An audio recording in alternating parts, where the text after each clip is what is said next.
Hi guys, my name is Zishan Akbar from Knowledge Base Academy. In this video, I am going to tell you that how can we draw bar charts using different sets of data. I have taken an example for sales of two stores, store A and store B. You can add sales of store C, D, E, F according to your requirements or any other data set according to your need. I have arranged the sales of stores for 12 months from January to February, January to December, and I will draw the sales for both months on bar charts or in the shape of bar chart graphs. So simply, the first method is to select the data. This is the simple method, so I will discuss only this method in this video. That I will select firstly all the data for which I am going to draw the bar charts. So after selecting the data according to my requirement, I will go to this option, this insert option. In this insert option, I will go to charts bar or charts menu bar, and I will see here in the top line the insert column or bar charts. So I will go to this. Here I can see four arrangements. Two arrangements are showing 2D column and 3D column. It means we will see the bars in vertical direction in this 2D column and in this 3D column. You will see the data in vertical directions. And if you are interested to draw the data in horizontal direction, then you can select these one. It means that your data will be plotted in forms of bar lines, but it will be in horizontal direction. So maximum number of chances are to draw, or maximum requirements are to draw data in vertical column or clustered columns. Here you can see the clustered columns. It means that two columns are different.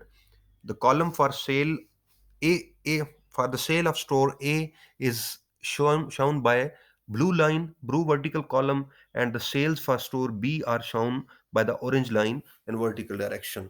So if you select this stacked column, it will be showing the sales for store A and B. When the sales of store A ends, then it means that this shows the accumulation of both graphs. And here you can see the percentage of both, the percentage part of both the uh, sales for each month. What do we get from here? Here we get that this is a 50% line.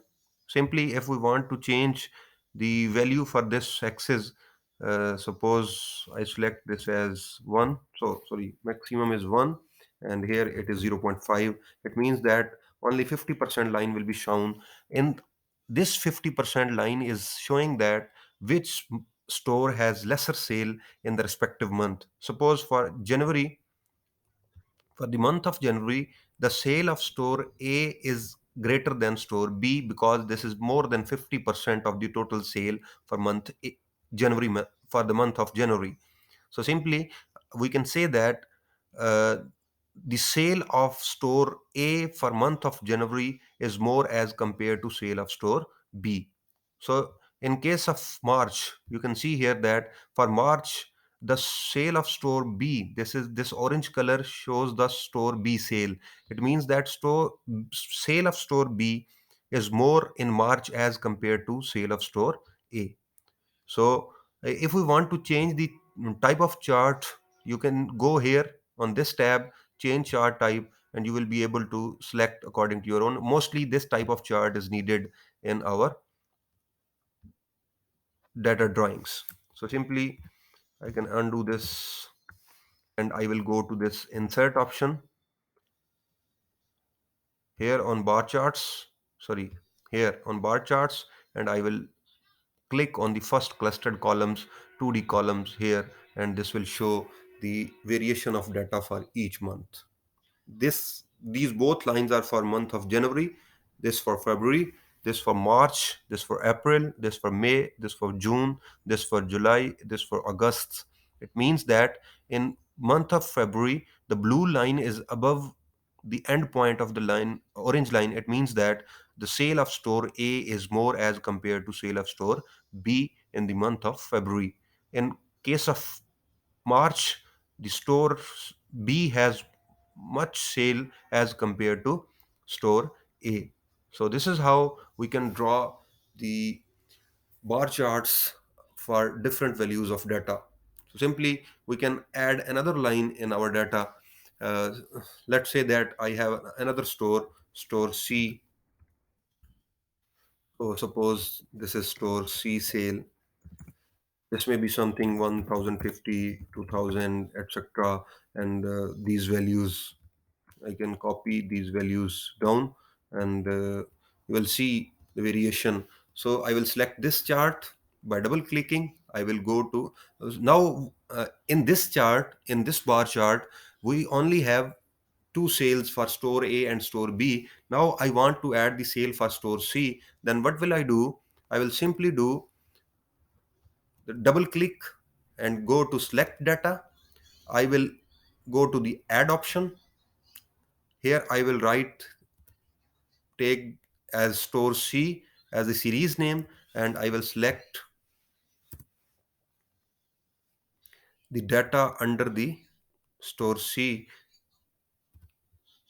You can see here in the gray lines, the data for store C is also plotted on our bar chart. This is showing very odd because uh, values for this month, I can say, uh, sorry, values for sales of store C are much larger. So I can convert them to lower values, and at the end, this will be converted to a smaller graph. So simply I can let it down 1000, this will be 1200, this will be 1100, this will be 1300, and this in this way I will convert the data. And if your values for one store are very much higher as compared to other stores, then uh, the graph will be like this one. These values will be very much larger as compared to other values. Then it will be very difficult for you to compare all the sales for all the stores or our values. So better is to draw the values which are very close to each other for bar charts comparison. So basically bar charts are used for the comparison of different types of or different sets of data.